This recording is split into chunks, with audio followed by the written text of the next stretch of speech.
최근 제주의 한 명상원에서 50대 남성이 숨진 채 발견되는 사건이 있었습니다. 오랫동안 시신이 방치돼 있었고 명상원에 관련된 사람들 일부는 그가 죽지 않았다고 말했습니다. 사망한 뒤에 흑설탕을 주입해온 사실도 드러났습니다.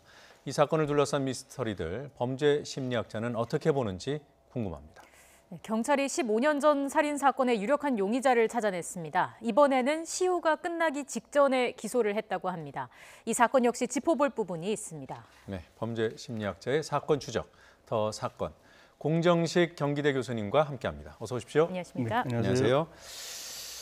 자, 최근 경찰이 이제 화성 연쇄 살인 사건 유력한 피의자, 이제 피의자가 됐죠. 이춘재 찾아내서 많은 주목을 받았습니다. 과거 사건도 진범을 찾아낼 수 있거나 최근에는 15년 전 살인 사건 유력한 용의자가 또 나왔다고요? 어떤 사건이었습니까? 네, 그 2004년도 서울 그 강동구 명일동에서 네. 그 주부 살인 사건이 하나 있었고요. 네.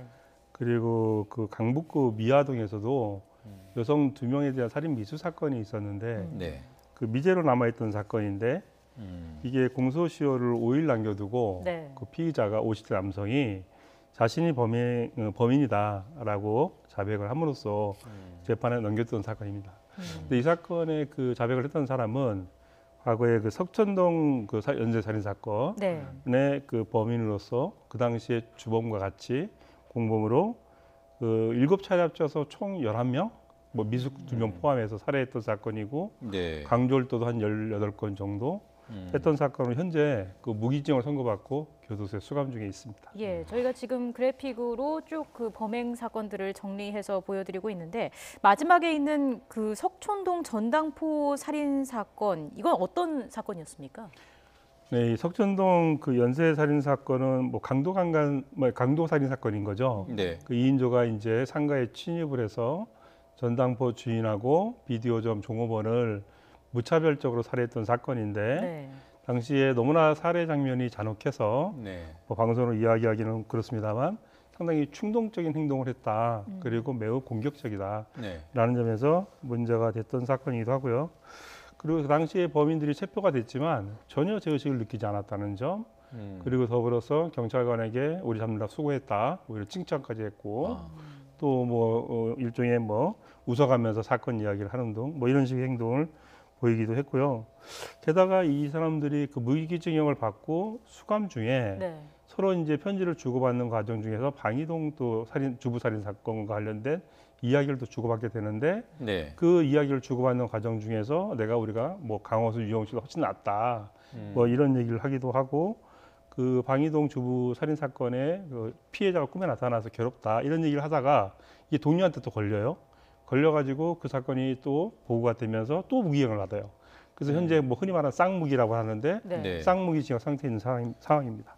그러니까 2004년 10월에 있었던 방이동 부녀자 살인 사건, 그리고 2004년 12월에 있었던 석촌동 전당포 연쇄 살인 사건, 이걸로 2번의 무기징역을 받았다는 거죠. 네, 그렇습니다. 보통 무기징역이 2번 정도가 있게 되면 사실은 이제 거의 교도소에서 생을 마감해야 되는 상태가 되는 거죠. 그런 상태에서 아마도 자백이 이루어진 걸로 보여집니다. 네, 그러니까 지금 말씀하신 자백이라는 게 그 2004년 8월과 9월에 있었던 명일동 살인 사건, 그리고 미아동 그 미수 사건.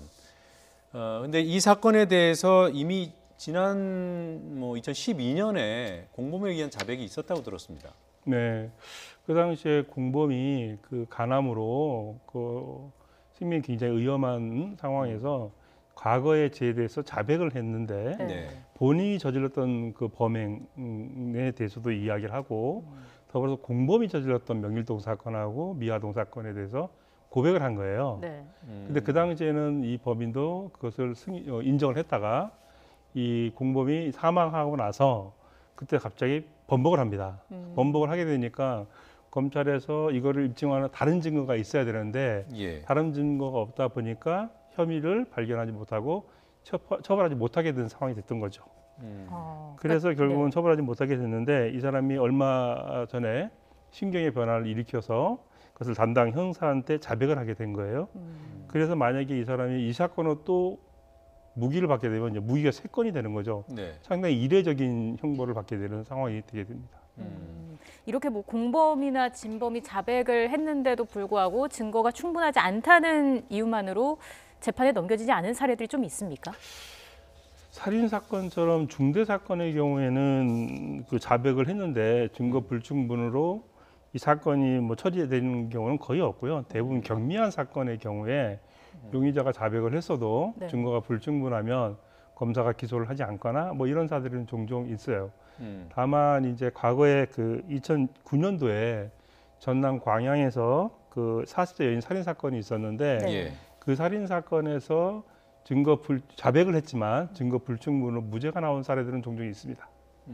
그러면 이게 명일동 살인 사건을 공범이 증언을 했고 또 그러니까 간암에 걸린 그 공범이 증언을 했고 그리고 그 이 사람도 이 씨죠. 네, 둘다 있습니다. 석천동 살인 사건. 이 씨도 그때 인정을 했었다는 거잖아요. 그랬다 뒤에 말을 뒤집었지만 그러면 지금 교수님 말씀 들어보면 살인 사건처럼 중앙 사건은 증거가 불충분해도 자백만 있으면 기소를 한다는 거 아니겠습니까? 왜 안 했을까요? 일단은 중대 사건이고 그런데 문제는 이분이 지금 현재 무기징역 상태로 수감 중에 있었기 때문에 네. 그 상태에서 그걸 뭔가 뒷받침해서 그러니까 우리나라는 어떻게 되냐면 미국의 경우에는 자백만 갖고도 유죄 심증을 잡고 유죄 판결을 하는 사례가 있으나 우리나라의 경우에는 자백만 갖고는 유죄를 확정할 수가 없습니다. 또 다른 증거, 물리적으로 이걸 뒷받침할 수 있는 증거가 있어야 가능하기 때문에 아마도 이분의 경우에 그 당시에 검사가 혐의를 입증하지 못하고 또 다른 증거 못 찾은 거죠. 그렇기 때문에 기소하지 못한 걸로 알고 있습니다. 네.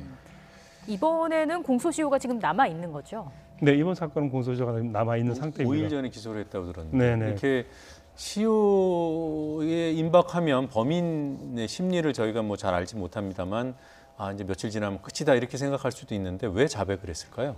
이게 이제 통상 자백이라는 개념은 보통 그 피의자들이 어떤 불안감이나 죄책감 때문에 또는 뭐 수사에 대한 압박의 스트레스 이런 것 때문에 하는 건데 이번에 이춘재 사건이나 이번에 그 이 씨의 경우에는 조금 다른 의미로 봐야 됩니다. 이 경우는 이분들이 이미 형을 받은 상태고 무기수용자들이에요. 네. 그렇기 때문에 이 사람들이 자백하는 것은 통상 어떤 죄책감이나 불안 이런 것보다는 지금 현재 이미 밝혀진 상태에서 내가 이 상황에 빠져나갈 수 없다라는 증거들, 예를 들면 이춘재 같은 DNA 그런 정보들이 있었던 것이고 또 이 사람의 경우에도 과거에 또 다른 공범이 진술한 증거들이 있는 거죠. 그런 상태에서 몸이 안 좋고 이런 상태에서 두 사건 다 공통적으로 담당 경사가 인간관계를 신뢰롭게 형성하는 라포를 구성한 상태에서 자백을 한 거예요. 그렇기 때문에 조금 의미가 좀 달라 보인다 이렇게 볼 수가 있는 거죠. 네. 근데 이제 문제는 중요한 거는 자백을 하더라도 결국 이분들한테 이득이 될 수 있는 게 별로 없는 거죠. 왜냐하면 이미 처벌이 주어졌고 따라서 또 다른 처벌이 주어지는 상태이죠. 그렇지만 처벌이 주어진다 하더라도 변하는 게 없죠. 어차피 이분들 입장에서 볼 때는. 그렇다고 한다면 자백을 통해서 피해자의 한을 풀어주거나 또는 네. 자신의 어떤 죄책감이나 또는 자신을 좀 알리고 싶은 뭐 그런 네. 욕구들이 복합적으로 작용하지 않았나 이렇게 보는 겁니다. 알겠습니다.